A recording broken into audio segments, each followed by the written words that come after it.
Now we'll look at a problem you can have with blood known as anemia. Anemia is when you lack red blood cells or there is some problem with your red blood cells. Red blood cells are critical for carrying oxygen.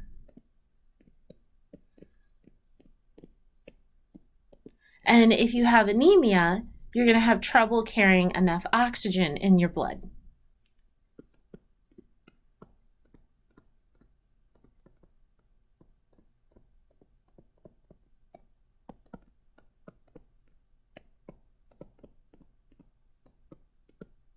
There are many different types of anemias and things that can cause it. And your book has a page that goes through and describes several of the different anemias. For example, most people know about iron deficiency anemia. Most people are familiar that if you don't get enough iron, you can become anemic because you need iron in order to make hemoglobin, and then you won't have enough hemoglobin, your blood cells can't carry enough oxygen. There's also, if you lack folic acid or vitamin B, that you can have problems with making blood cells. The one we're going to focus on here is sickle cell anemia. Sickle cell anemia is genetic. And then when we get to the chapter about the digestive system, we'll talk about pernicious anemia, which you can read about that now in chapter 18, and it'll come up again in a few weeks when we get to chapter 26, because that one's related to the stomach.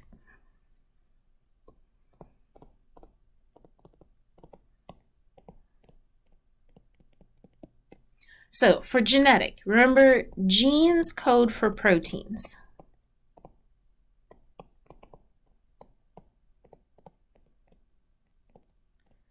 And you have a gene that codes for a protein that ends up determining the shape of your red blood cell.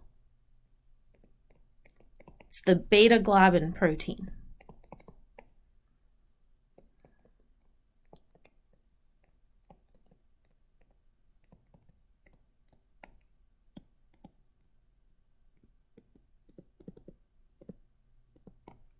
So there are two versions of this gene. A is the normal gene.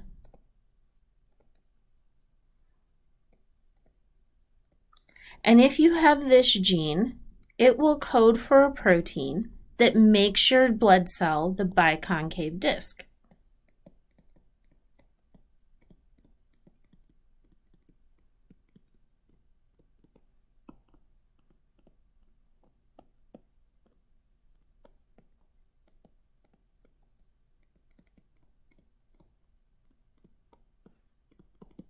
And if you remember, that's the shape you want red blood cells to be, the biconcave disc. Then there is S. S is the mutant form.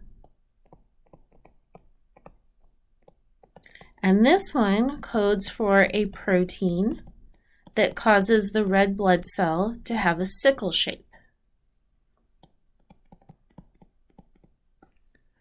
So sickle, if you're not familiar, if you think of like old pictures you've seen, like farmers before there was such thing as tractors, they would use a sickle to harvest their crops. Or like if you've ever seen the cartoon like Figure of Death and he's carrying that tool, that's a sickle. So a sickle is a sharp tool that's shaped like this, and it's on a stick. So that's where the word sickle comes from. So you can see here's the sickle cell. It has kind of that curved shape like a sickle.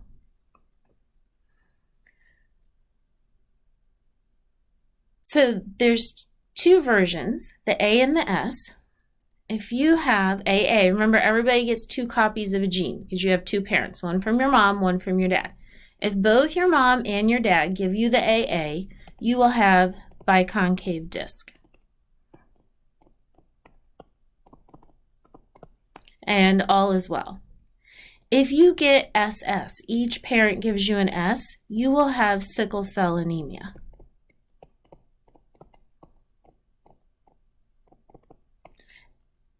That would make your cells like this, sickle-shaped. And as you can see, sickle-shaped cells don't do well.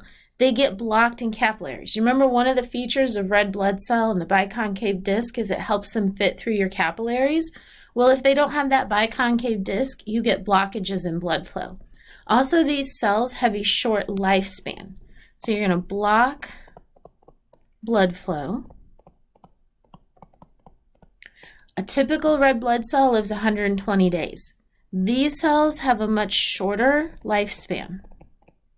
They live less than 120 days. And you get anemia, you don't have enough of them because your body can't keep up with replacing them. Your bone marrow can't make them as fast as they die.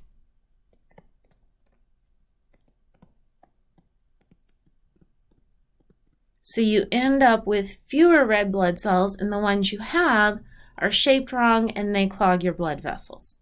So this is a fatal condition. We do have modern medical treatment that can extend your life if you have sickle cell anemia, but it is difficult to live with. Then there's the heterozygote. Heterozygote means you have two different genes. One parent gives you the A, one parent gives you the S. If you are a heterozygote, you have what's called sickle cell trait.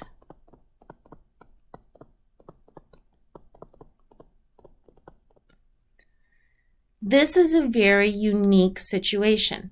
So this is a case of codominance. One gene is not dominant over the other. They're both dominant. So here, if you have sickle cell trait, most of the time the standard is for your cells to be biconcave disc.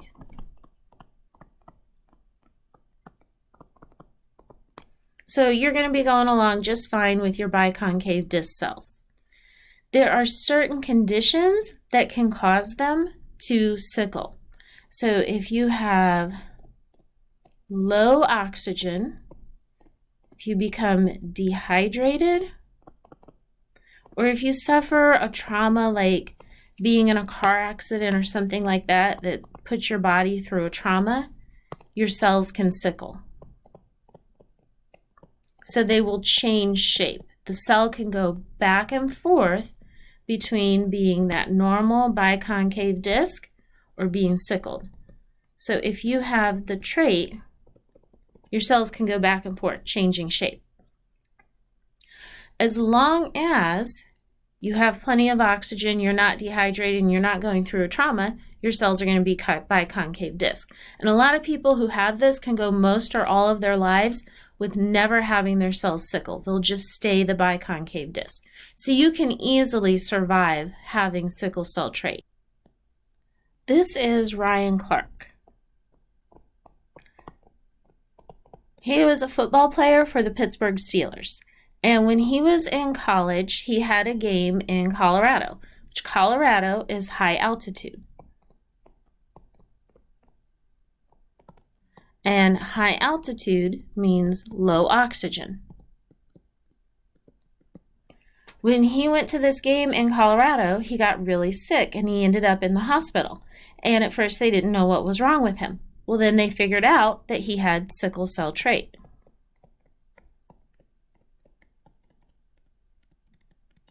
So he had made it all the way into his college years through his entire childhood and never even knew he had sickle cell trait until he went to some place with high altitude and low oxygen.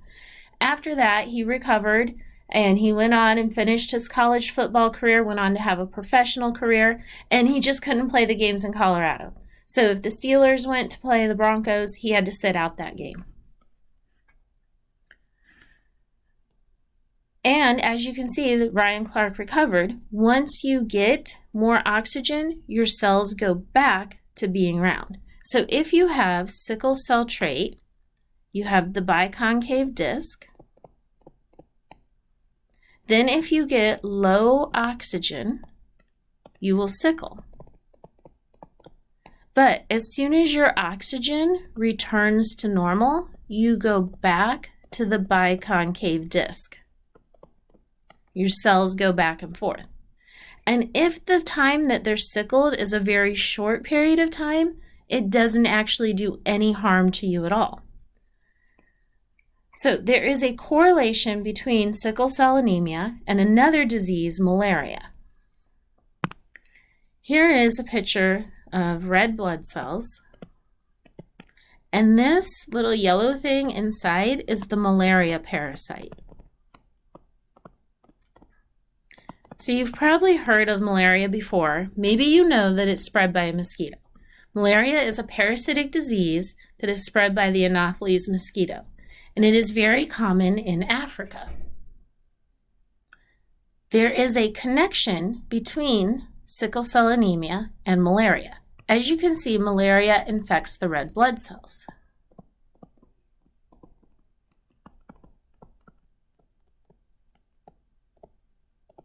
And when it does, it makes your oxygen level drop. If you are an AS person and your oxygen level drops, your cells will sickle. But the parasite is inside this cell that is sickling. When the cell sickles, it kills the malaria parasite. Now you don't have malaria.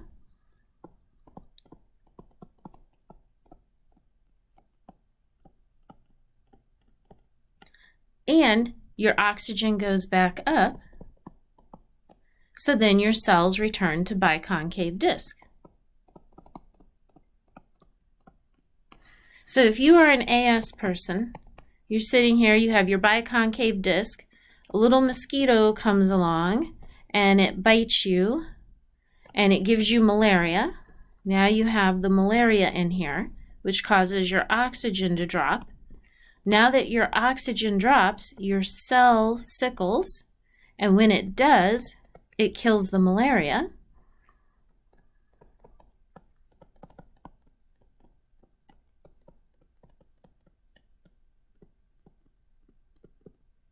Now that the malaria is dead, your oxygen goes back up and your cell goes back to being round, and it is malaria free.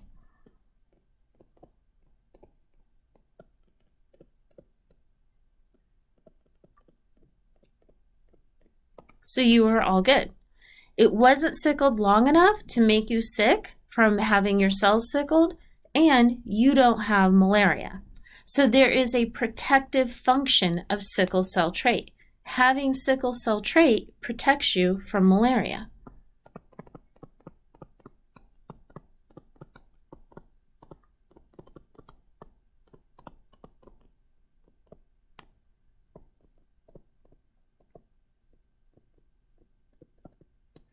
So if we look at a scenario, if you live in a place where there is a lot of malaria, you could have 3 different options of what genes to have. If you are AA, you might die of malaria. Millions of people die of malaria every year.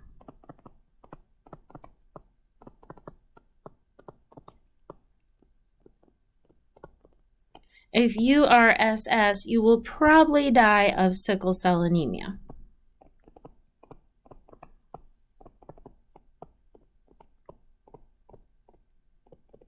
But if you are AS, you get the best of both worlds. That's just enough to protect you from malaria, but not enough that you die of the anemia. So you survive both. And then these are the people who go on to reproduce and pass on their genes.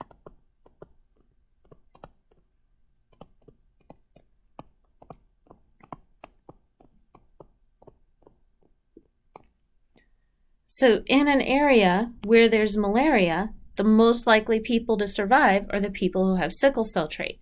So that's why there's this strong correlation between areas where you have malaria and areas where people have sickle cell trait.